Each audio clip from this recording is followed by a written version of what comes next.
Vamos a comenzar esta nueva clase de biología celular y molecular abordando algunos conceptos anteriormente vistos como es la jerarquización de la materia, los tipos celulares y clasificación celular. Y luego vamos a abordar un poco más lo que son los tejidos animales y vegetales, también el tipo de metabolismo, anabolismo, catabolismo, la respiración celular, que es el metabolismo de las células animales, y la fotosíntesis, que es el metabolismo de las células vegetales. Para recordar, tengo aquí los niveles de organización de la materia. Recordemos que siempre van desde lo más pequeño, que sería lo indivisible de la materia, que es el átomo, hasta llegar a los ecosistemas, ¿ya? En donde recordemos de que aquí también está el virus, pero el virus no es un ser vivo, es un ser inerte, es una macromolécula compleja, ¿ya? Tenemos acá los organelos alrededor de un tamaño de una micra. Acá tenemos la tabla de comparación de tamaño, donde 10 angstrom es igual a un nanómetro, 1000 nanómetros es igual a un micrómetro, 1000 micrómetros es igual a un milímetro y 10 milímetros es igual a un centímetro. Acá tenemos la comparación entre lo que son proteínas, virus, procariontes y eucariontes. ¿Ya? En cuanto al tamaño, las que son más grandes son las eucariotas, porque las procariotas recordemos que son mucho más sencillas y menos, y en el caso de las procariontas, las arqueas son mucho más sencillas que las procariontes bacterias, ¿ya? Para hablar de la clasificación jerárquica que puede tener cualquier ser vivo puede tener esta clasificación. Siempre va a comenzar por el dominio, luego el reino, el filo, la clase, el orden, la familia, el género y la especie. Debemos recordar que cada una de estas características jerárquicas, ya pese a que ahí están en inglés, por eso se los mencionaba en español, ya la clasificación más grande que podemos hacer para poder dividir a un ser vivo de otro es partir por el dominio. Antiguamente solamente existían los reinos, pero ahora existen los dominios. Todos ellos parten de la filogenia o del parentesco genético a partir de un ancestro en común, que es este que aparece simbolizado por el círculo rojo. Luego de este ancestro en común, vemos que se bifurca en tres espacios o tres colores, ¿ya? Y esos son los dominios. Tenemos el dominio bacteria, el dominio arquea y el dominio eucaria. El dominio bacteria generalmente son las bacterias que ustedes conocen comunes y corrientes, gram positivas, gram negativas, que tienen pared celular, que tienen una membrana, las cianobacterias, todas las bacterias que ustedes conocen. En cambio, las arqueas o arqueobacterias, ¿ya? Son aquellas que son las más rudimentarias y las más antiguas del planeta Tierra. En este caso encontramos bacterias extremófilas que pueden vivir en un ambiente muy helado o en un ambiente muy ácido o muy cargado de algún tipo de metano, gas, ¿ya? Y luego tenemos el dominio de las eucariotas, y el dominio de las eucariotas es en donde están las células eucariontes, eucarionte animal y eucarionte vegetal. Si queremos saber cuáles son los reinos que están en cada uno de estos dominios, bueno, obviamente en el dominio eucariota o dominio eucaria, ya que es lo mismo, va a estar el reino de los hongos, el reino fungi, el reino animal, el reino planta y por nombrar algunos de los que salen acá, ya el reino monera no va a estar acá, el reino monera va a estar acá, junto con el dominio bacteria, porque el reino monera es de las bacterias. Las arqueobacterias tienen un reino que se llama reino arqueobacterias, ¿ya? No tiene mayor relevancia el nombre, sino que en las últimas investigaciones se ha acordado, ¿verdad?, que su reino se ha denominado reino de las arqueobacterias. Los protistas también se encuentran acá en el dominio eucaria, ¿ya? Y vamos a avanzar. Los tipos celulares, ¿ya? Estos tipos celulares que estábamos mencionando anteriormente en los dominios pueden ser célula vegetal, célula eucarionte animal o acá tenemos la célula procarionte. esta célula procarionte es muy rudimentaria en comparación con las células eucariontes, ¿ya? Ahora, células eucariontes, dominio eucaria. Células procariontes, dominio bacteria y dominio arquea. No se olviden de dejar, ¿verdad?, de relacionar el dominio arquea también con las células procariontes. Acá abajo hay un enlace, ya, a YouTube, en donde está todo el resumen de todas las células eucarionte animal, eucarionte vegetal y procariontes, organelo por organelo, que está publicado en la página de enlaces del Colegio San Buenaventura. ¿Ya? Así que lo pueden revisar, son 4 partes de 20-25 minutos para que puedan recordar si es que hay alguna de las funciones de los organelos que no recuerdan. Esa fue en nuestras clases anteriores nuestro foco, ¿ya? Bien, aquí voy a hablar de los tejidos celulares tanto en células vegetales como en células animales. Los tejidos celulares son una agrupación de células semejantes que cumplen una misma función y en las células vegetales no cumplen la misma función que en las células animales, ni tampoco tienen la misma estructura, ni tampoco, como dije, la misma función. Aquí tenemos una clasificación. Las células vegetales principalmente tenemos tipos celulares o tejidos de crecimiento, tejidos de protección, de sostén, parenquimatoso, conductor, secretor, mientras que los animales tenemos epitelial, conjuntivo, muscular, nervioso. ¿Ya? ¿A qué se debe esto? Se debe principalmente a que somos diferentes de las plantas y por lo tanto tenemos necesidades diferentes y las células tienen que suplir y cubrir todas esas necesidades. Por ejemplo, en alguno de ellos el tejido del parénquima es fundamental para hacer la fotosíntesis, es como el colchón de la hoja, ¿ya? La hoja tiene una parte de la superficie que se llama haz y en la parte de abajo inferior se llama embés, pero la parte medular o la parte del centro se llama parénquima y este tejido es fundamental porque ahí se encuentran todos los estomas y las clorofilas para poder realizar lo que es el proceso de fotosíntesis. También tenemos el tejido de Suber, en donde se encuentran los tallos y raíces viejas con función protectora. Obviamente ahí tenemos todo lo que es la carcasa del tronco. También tenemos el tejido conductor, en donde está el xilema y el floema, el meristemo, en donde está el tejido de crecimiento, ¿verdad? Los ápices y los ápices, que son la puntita dura que va haciendo como la capacidad de poner como un casco a esa nueva ramita o a esa nueva raíz, ¿ya? Esos ápices no se encuentran solo en la superficie, sino que también bajo tierra en las raíces, ¿ya?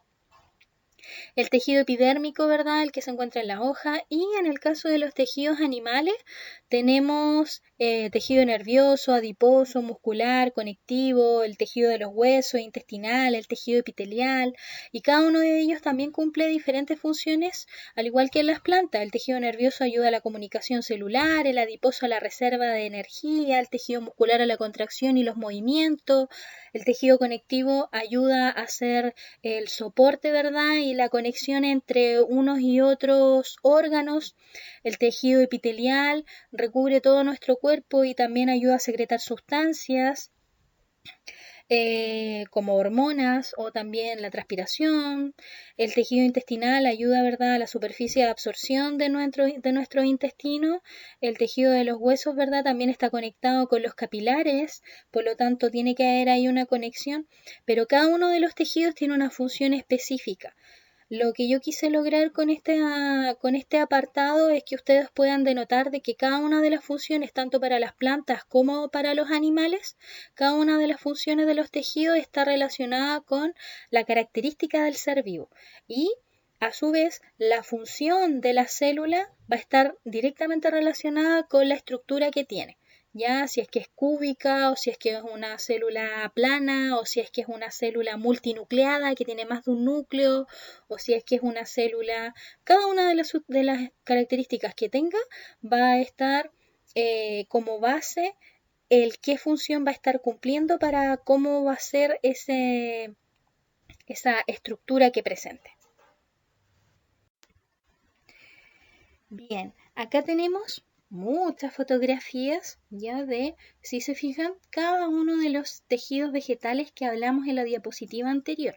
Aquí tenemos, por ejemplo, una fotografía que no es la mejor calidad, pero es la que pude obtener de una cutícula o de un trozo de la hoja. Ya, también aquí tenemos los estomas, pero todos estos corresponden a tejido protector, los que están acá a un tejido meristemático de crecimiento, los que están acá a un tejido parenquimatoso, y aquí tenemos las células de reserva, como por ejemplo cuando se comen una pera, ¿verdad? Es bastante jugosa porque tiene reservas de agua en gran cantidad en sus vacuolas. Tejido de sostén, el colénquima, el esclerénquima, la parte carnosita también de algunos frutos. Tejidos conectores, el xilema y el floema, donde viaja la savia elaborada. Tejidos secretores, ¿verdad? Las fitohormonas, las plantas también tienen hormonas, ya como las auxinas, las citoquininas, y también necesitan de elementos como el nitrógeno, el fierro para poder crecer, entre otros. Bien, todos ellos son los tejidos vegetales y están acá más que nada para que ustedes conozcan que no todas las células tienen ni la misma estructura ni tampoco la misma función, ¿ya?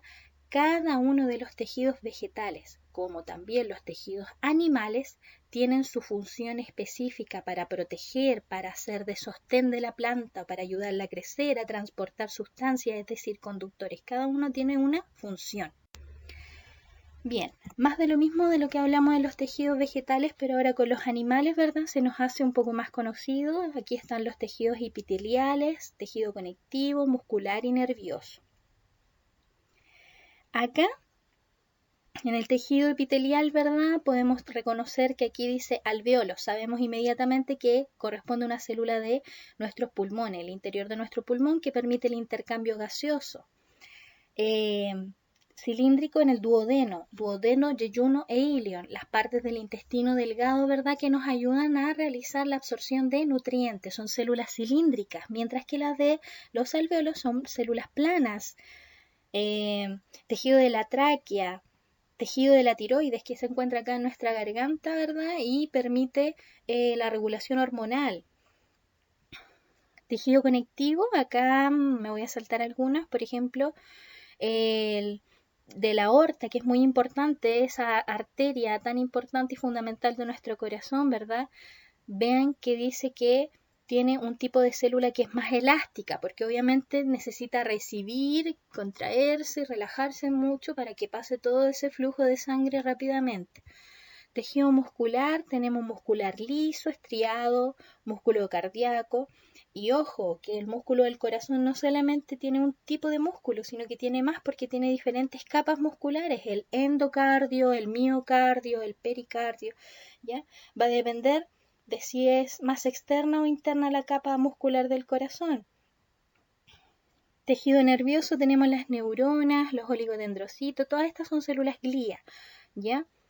Aquí nuevamente reitero, no es para que nos agobiemos y veamos de que tenemos que aprendernos todas estas estructuras celulares, sino que para que veamos que cuando se juntan más de una célula con otra va formando tejidos y esos tejidos no son todos iguales, sino que corresponde su estructura a la relación y función que ella va a ejercer.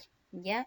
Jamás va a ser la estructura de la célula que compone el músculo de mi corazón igual a una célula del revestimiento de mis pulmones, en este caso al interior de los alveolos, ni del intestino, ni a una neurona, jamás. ¿Ya? Entonces así nos basamos un poco más en el conocimiento y aprovechamos de ver, ¿verdad?, un sinnúmero de tipos de células. Bien. Ahora vamos a entrar a hablar de lleno en el metabolismo. Todas estas células, todas ellas, todas las anteriores, ya necesitan realizar un metabolismo para poder subsistir, para poder realizar las moléculas que ellas requieren para su funcionamiento. Y para ello es el metabolismo, es la forma de nutrición que tienen las células. Si una célula no se nutre, esa célula se muere. Por lo tanto, es como que, digamos, a nivel de ser humano, si un ser humano no come, se muere. Pues lo mismo, las células, si no practican este metabolismo, simplemente no serían células, ¿ya? Tenemos dos tipos de metabolismo. en el cual las células pueden obtener estas moléculas que necesitan para su vital funcionamiento. Un tipo de metabolismo se llama anabolismo y el otro se llama catabolismo. ¿Cuál es la diferencia?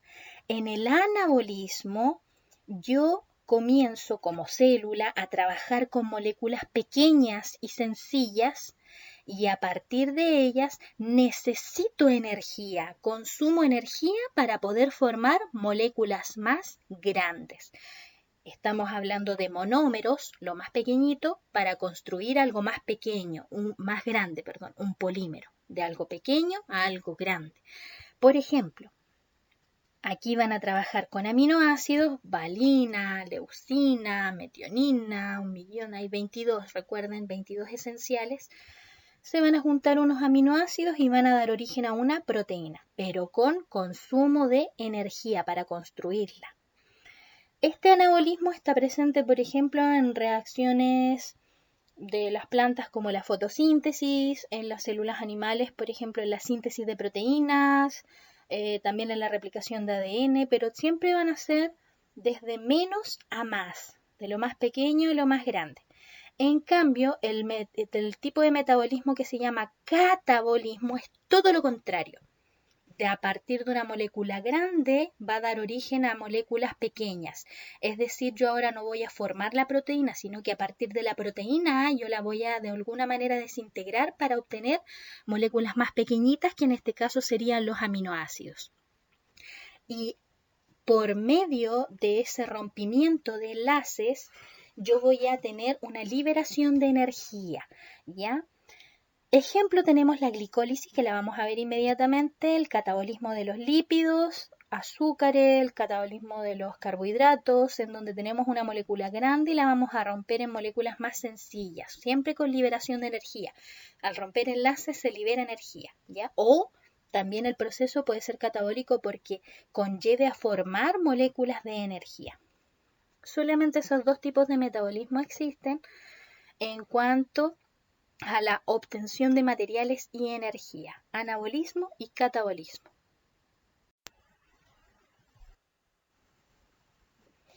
La respiración celular se lleva a cabo en las células eucarionte animal, principalmente trabajando directamente con el organelo que es la mitocondria y la molécula de glucosa. Y este proceso se va a poder realizar con oxígeno o sin oxígeno. Cuando es sin oxígeno es porque la molécula de glucosa está en el citoplasma y esa molécula se va a dividir en dos en el proceso de glucólisis y es sin oxígeno en el citoplasma. Y cuando no hay suficiente glucosa, no pasan esos resultados de la molécula de glucosa, no pasan al interior de la mitocondria a trabajar con oxígeno, sino que se quedan en el citoplasma y hacen fermentación. Y en el interior de la mitocondria hay procesos con oxígeno o reacciones aeróbicas, y esos procesos aeróbicos se llevan a cabo en las crestas mitocondriales o al espacio intermembrana y también se llevan a cabo en la matriz de la mitocondria.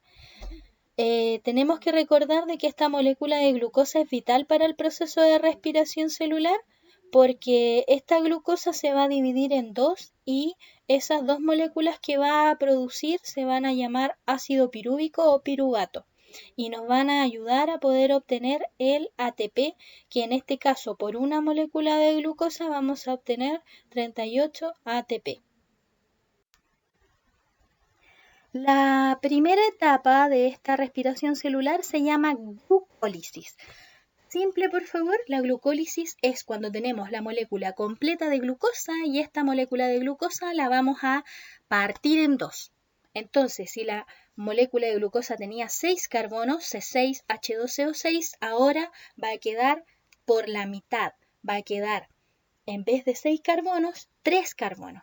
Pero obviamente, si yo recuerdo esta molécula que era C6H12O6, ahora me van a quedar dos moléculas y cada una de C3H6O3. Y esa molécula se llama piruvato o ácido pirúvico. Además, en el proceso en el cual se rompe esta molécula de glucosa se van a formar ciertas moléculas muy importantes y fundamentales para poder formar nuestro ATP, y es el NAD y el FAD hidrogenado. Aquí tenemos, ¿verdad?, que se forman dos NAD hidrogenados. Son moléculas que nos van a ayudar a obtener la energía, al final lo vamos a comprender mejor. Esta es la primera etapa, y esta etapa es con oxígeno, con presencia de esta etapa, perdón, es sin presencia de oxígeno, porque se ocurre en el citoplasma antes de entrar a la mitocondria. Está la célula y antes de entrar esta molécula de glucosa a la mitocondria, tiene que dividirse en dos y lo hace en el citoplasma sin presencia de oxígeno, ¿ya? Esta parte es anaeróbica. Luego, la segunda parte que es con oxígeno. Aquí tenemos un apartado donde nos señala y nos recuerda las estructuras de la mitocondria, ¿verdad? Y nos dice que en la matriz, que es la parte que está acá, se va a llevar la acetilación del ciclo de Krebs, y las crestas, la cadena transportadora de electrones. En realidad quiere decir acá en la doble membrana, aquí en el espacio intermembrana se va a llevar a cabo la cadena transportadora de electrones y la fosforilación oxidativa. Bien.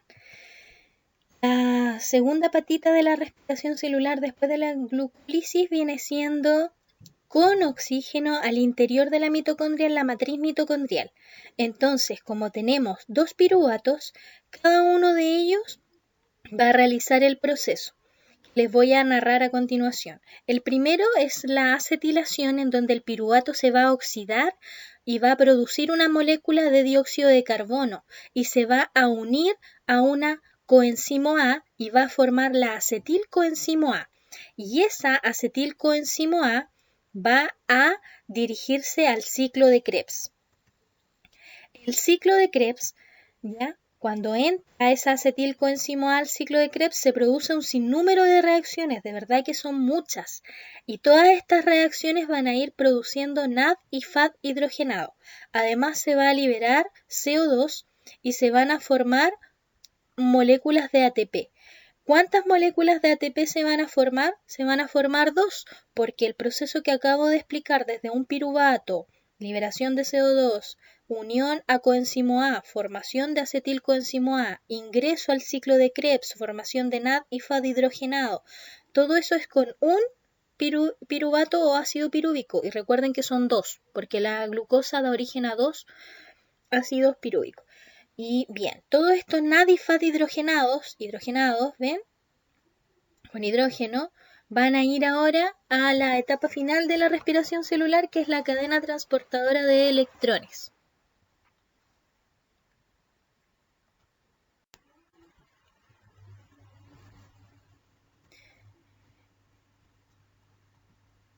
Bien, cuando llegamos a la cadena transportadora de electrones, esto lo vamos a ver así. Si estuviésemos en una fábrica en donde tenemos que armar un robot, primero quizás nos van a pasar la cabeza, después los brazos, después van a pasar a otra etapa de la fábrica en donde van a colocar las piernas, las pilas, los ojos. Lo mismo es acá, ¿ya? Cada uno de estos complejos o sistemas va a ser un operario para el producto final, que es nuestro ATP. Cada uno de estos complejos son complejos proteicos, son proteínas.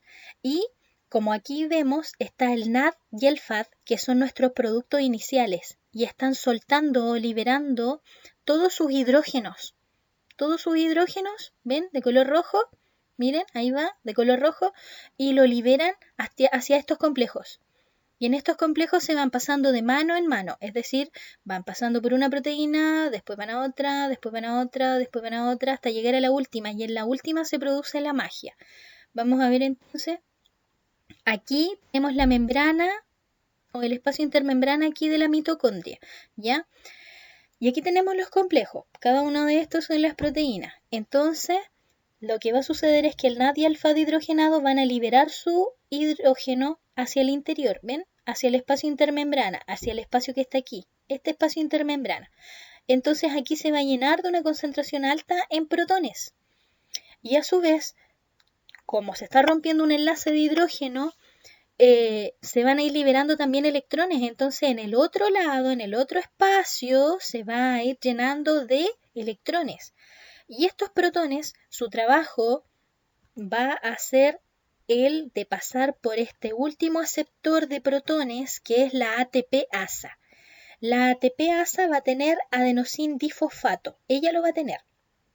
Pero está difosfato, o sea, tiene 2 moléculas de fosfato. Le falta uno para hacer trifosfato o ATP. ¿Cómo va a lograr esa fosforilación?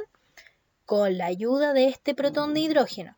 Entonces, este protón de hidrógeno va a ingresar por la ATP-ASA desde aquí y va a pasar para allá, va a ayudar a la fosforilación, se va a formar el ATP y acá va a quedar, ¿verdad?, un restablecimiento en lo que es esta carga tan negativa en este lado con esta carga tan positiva, porque si hay muchos electrones y comienzan a llegar estos protones, se va a ir estabilizando, ¿ya?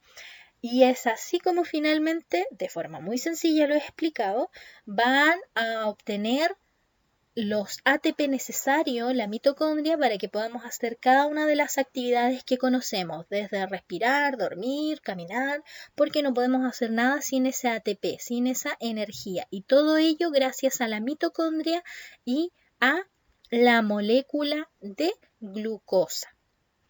Ahora, leamos lo que dice ahí. Dice: la cadena transportadora de electrones y fosforilación oxidativa. Se utiliza el poder reductor del NAD y el FAD para crear condiciones de síntesis de ATP, es decir, de formación de ATP, mediante el proceso de fosforilación oxidativa. Aquí está la fosforilación oxidativa, porque pasan los protones por la ATP-ASA y donde había ADP se fosforila y queda ATP. Eso sería. Ya. Voy a volver acá entonces. Todo el proceso anterior es con oxígeno, exceptuando la glucólisis que se ocurre en el citoplasma de la célula. Aquí tenemos el resumen entonces de la respiración celular, en donde la glucosa, ¿ya? La glucosa va a estar en el citoplasma de la célula y se va en el proceso de glucólisis a dividir en 2 moléculas de ácido pirúvico, cada una de 3 carbonos, 6 hidrógenos y 3 oxígenos, ¿ya? Porque era C6H12O6 la glucosa y ahora se divide por la mitad, 2 ácidos pirúvicos. Y esos ácidos pirúvicos ingresan a la matriz de la mitocondria. En la matriz de la mitocondria se produce el ciclo de Krebs. Y el ciclo de Krebs va a dejar listas las moléculas para que vayan a la cadena transportadora de electrones. Y en la cadena transportadora de electrones se va a producir un gradiente de protones y electrones. En un lado van a estar todos los protones de hidrógeno del NAD y el FAD hidrogenado, y en el otro lado van a estar todos los electrones. Y a medida que van pasando por los complejos o sistemas del citocromo C, del citocromo Q, o sea, y hasta llegar al final, que es la proteína de la ATP-ASA. Al final en la ATP-ASA lo que sucede es que todos los protones de un lado van a pasar por la ATP-ASA al otro, y al pasar hacia donde está la concentración alta de electrones se van a fosforilar, es decir, van a ganar un fósforo y van a pasar de ser ADP, adenosín difosfato, a adenosín trifosfato, ¿ya? En el caso de la respiración celular anaeróbica, es decir, sin oxígeno, nuestro propio cuerpo también genera respiración celular sin oxígeno, ¿ya? Pero no estamos hablando ahora de la glucólisis, sino que estamos hablando de un proceso que puede llegar a ser muy peligroso, que es la fermentación láctica. Esta se produce en muchas bacterias, ¿ya? También en algunos protozoos. Esas son las excepciones que nombraba yo al comienzo. Y también en el músculo esquelético humano, cuando es sometido a estrés físico y el rendimiento energético es menor. Obviamente, si nosotros no tenemos glucosa, no vamos a poder hacer ácido pirúvico, por lo tanto, tenemos que encontrar la forma de poder obtener energía. Entonces, en nuestros músculos tratan de buscar algunas moléculas de reserva para poder hacer energía. ¿Cuál es el riesgo de esto?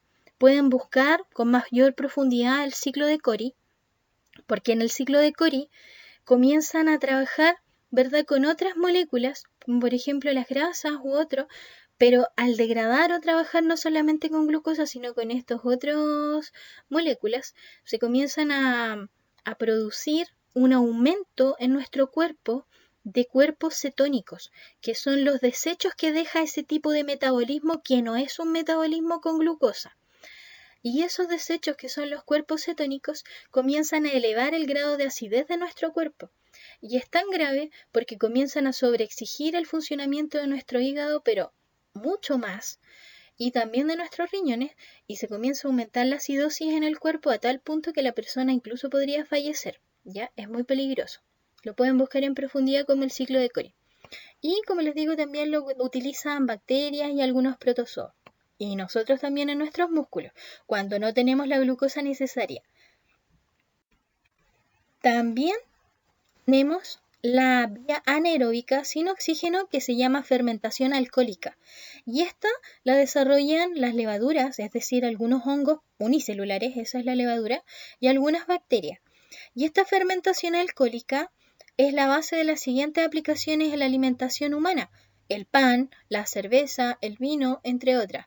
Esta fermentación alcohólica permite, por ejemplo, de que el pan, cuando se genera el proceso de amasar la masa, ¿ya?, que viene en base de trigo, generalmente se le adiciona levadura, y esta levadura fermenta esta masa que ha sido constituida y produce de que pueda fermentar y generarse esa consistencia esponjosa del pan. En el caso de los vinos también, la uva también fermenta y genera esa fermentación alcohólica, ¿ya? Esa es una respiración celular, pero anaeróbica.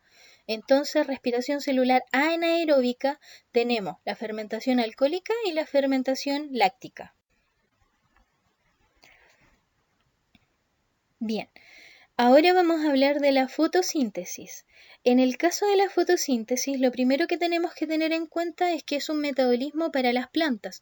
Nosotros, como seres que estamos constituidos, los seres humanos, por células eucariontes animales, jamás en la vida vamos a poder realizar fotosíntesis porque nuestro cuerpo no tiene cloroplasto, nuestras células no tienen cloroplasto. Y el cloroplasto es la base de la fotosíntesis. Es un organelo, recuerden que es un organelo. La fotosíntesis, aquí tenemos un breve resumen de descripción ya, en donde salen algunos fotosistema 2, fotosistema 1, pero todo eso lo vamos a ver en detalle ahora. Para empezar tenemos que recordar ciertas cosas vitales en las plantas. Por ejemplo, para poder realizar fotosíntesis, en las plantas se tiene que realizar el intercambio gaseoso, ¿ya? Y ese intercambio gaseoso se realiza a través de los estomas. Los estomas son células que están compuestas, mírenlos aquí abajo, están en el envés de la hoja, en la parte de abajo. El haz es la parte de arriba, en el envés de la hoja. Y estos estomas permiten la entrada y la salida de los gases como el dióxido de carbono y el oxígeno. Estos estomas están formados por dos células oclusivas, o también se llaman células guardianas. Esta amarilla grande, junto con esta, ¿verdad?, son como dos porotos con forma de riñón.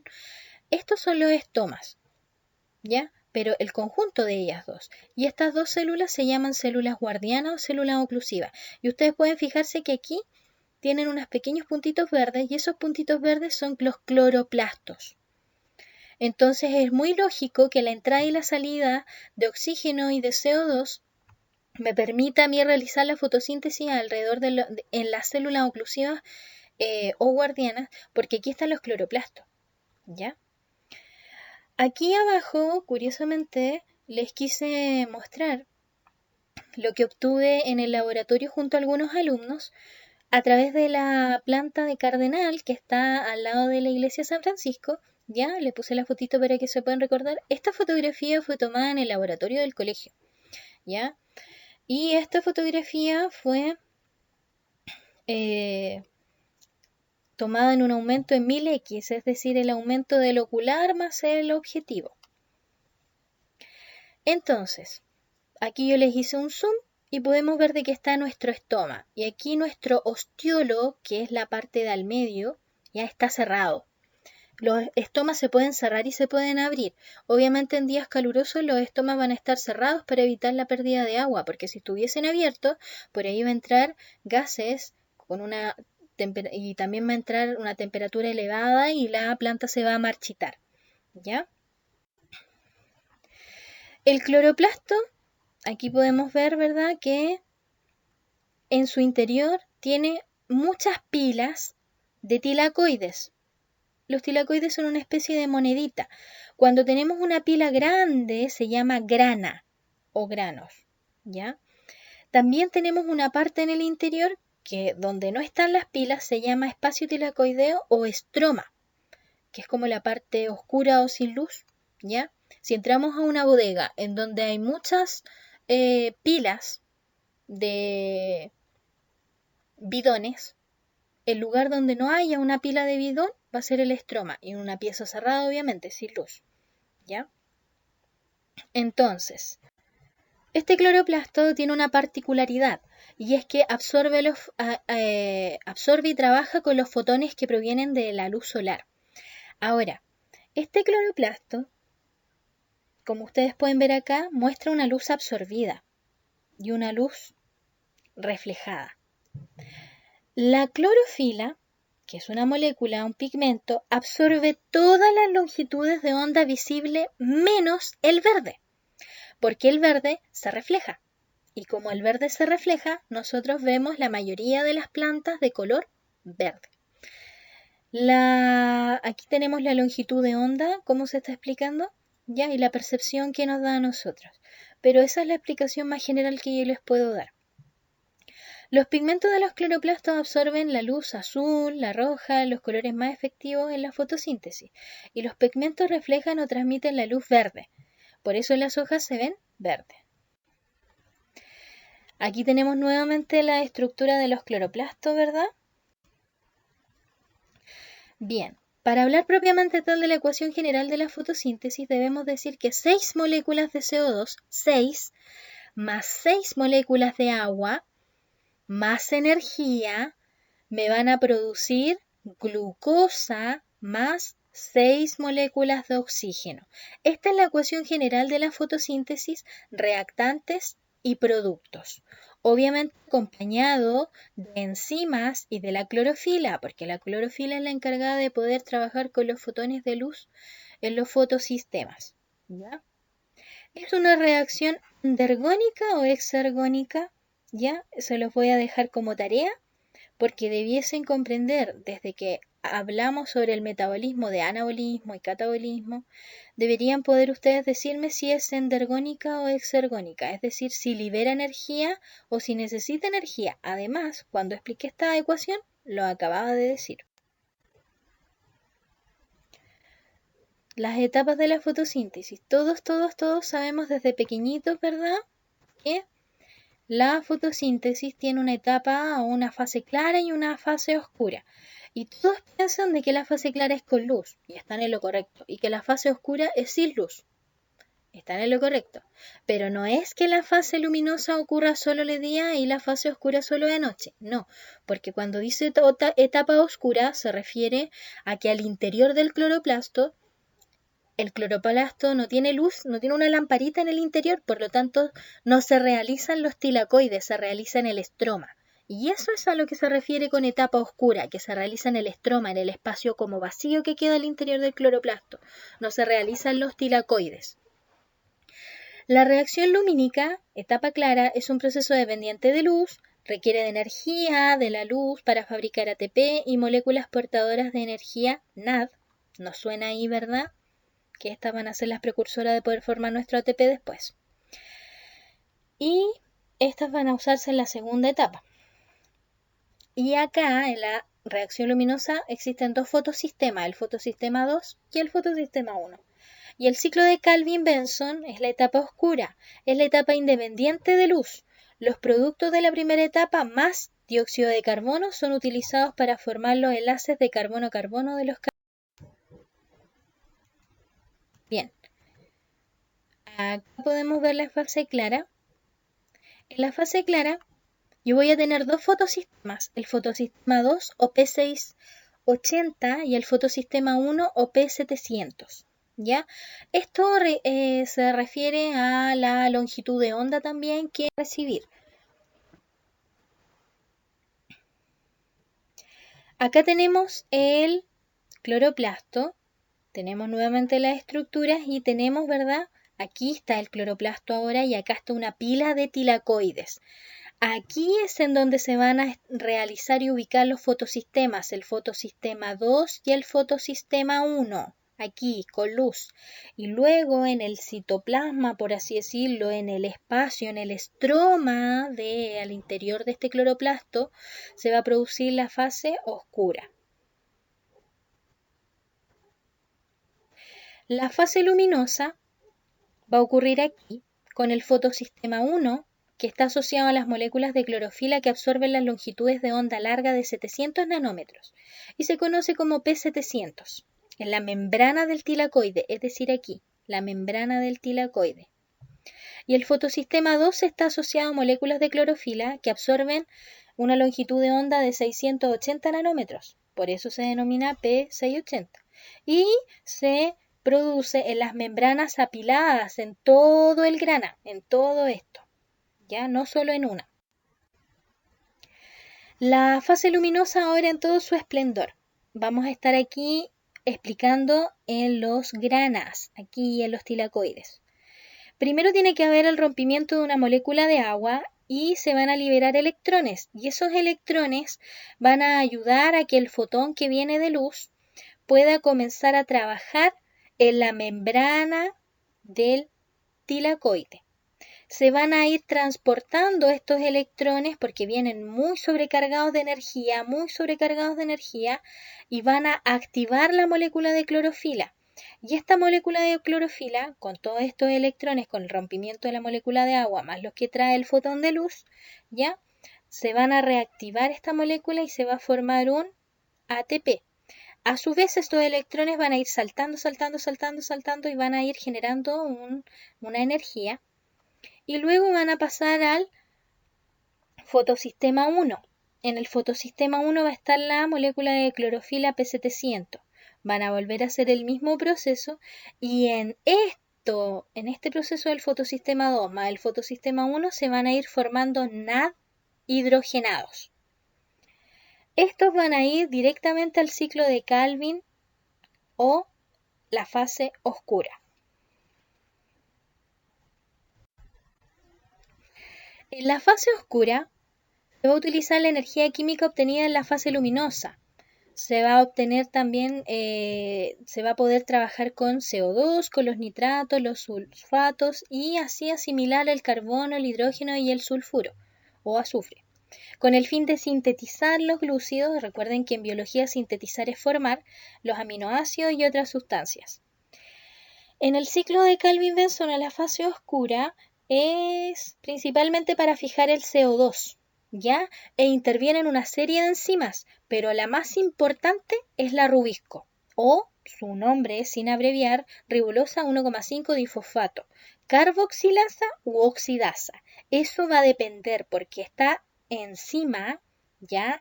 Que la enzima es una estructura que nos puede ayudar a que la reacción química sea mucho más rápida, ¿ya?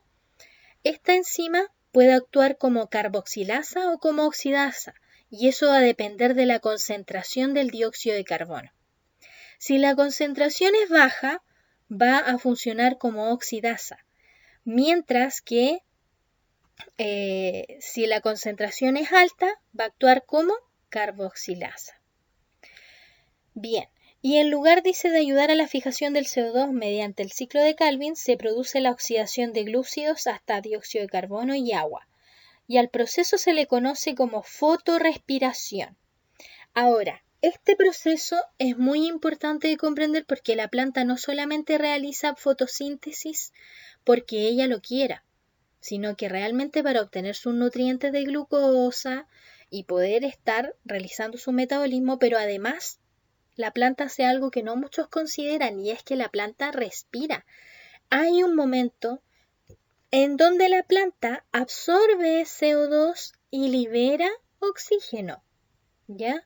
Por lo tanto, en ese momento en donde la planta absorbe oxígeno, al igual que nosotros, y libera CO2, está realizando fotorrespiración, ¿ya? La fotorrespiración no debe confundirse con la respiración mitocondrial. La energía se pierde y no se produce ATP ni NAD hidrogenado. Finalmente vamos a hablar de los tipos de planta, porque todas las plantas que podamos conocer o que nos podamos imaginar o ver no son iguales ni utilizan el mismo metabolismo, tienen ligeras diferencias. ¿Cómo se agrupan estas plantas? Las plantas C4, ¿ya? Son las plantas que tienen un crecimiento rápido, como las gramíneas, la ortiga, la planta del plátano. Las plantas C3 se encuentran en organismos fotosintéticos como las cianobacterias, es decir, las algas verdes y en la mayoría plantas vasculares, ¿ya? Y las plantas CAM son las plantas que se encuentran adaptadas a ambientes secos como las cactáceas, piñas y generalmente son conocidas con el metabolismo ácido de las crasuláceas porque tienen tan poco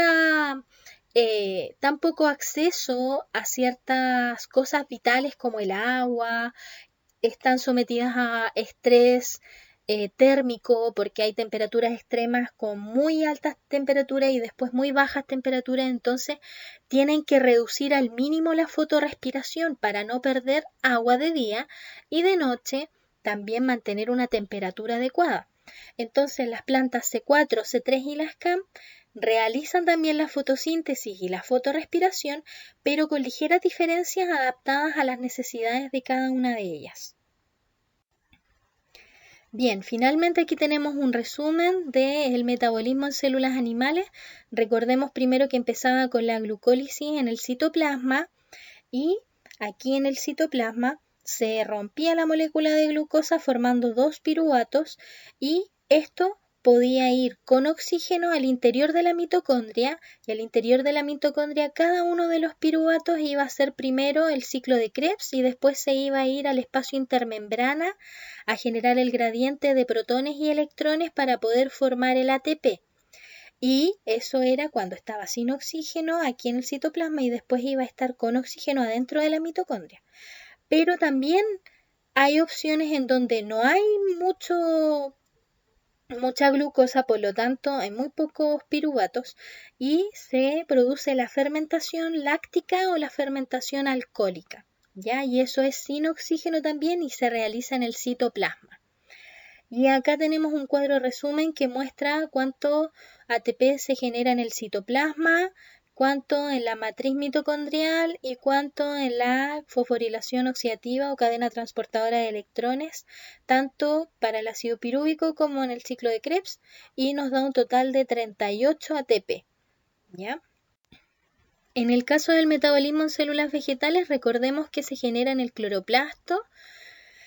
Recordemos que se genera en la membrana del tilacoide las fases que son luminosas y que hay dos fotosistemas dependiendo del espectro de absorción de luz, como el fotosistema 680, fotosistema 2 y el fotosistema 1 de la P700 y ellos le van a dar los productos de esos dos fotosistemas al ciclo de Calvin y el ciclo de Calvin se produce en el estroma, es la fase oscura porque ahí no llega luz.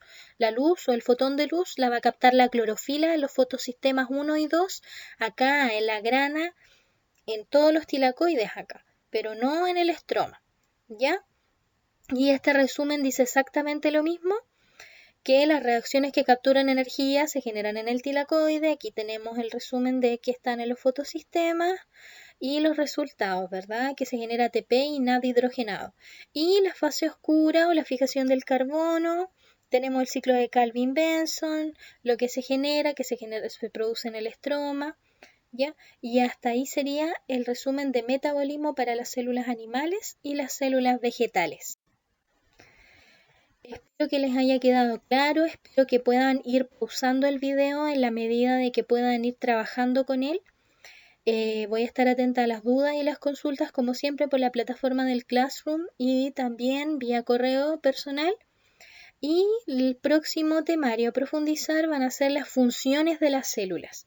Ya, espero recibir todas las consultas que ustedes tengan al respecto sobre el metabolismo en células animales y en células vegetales para después comenzar a profundizar de a poquitito las funciones de las células, lo que es el soporte, la comunicación, la defensa, la motilidad, la secreción, y ahí vamos a tener que reforzar un poquitito de transporte de sustancias. Entonces, nos vemos en nuestra próxima clase. Espero que les haya gustado y espero que puedan reforzarlo en la medida de lo que cada situación personal de ustedes así se los permita. Un abrazo muy grande y nos estaremos viendo próximamente.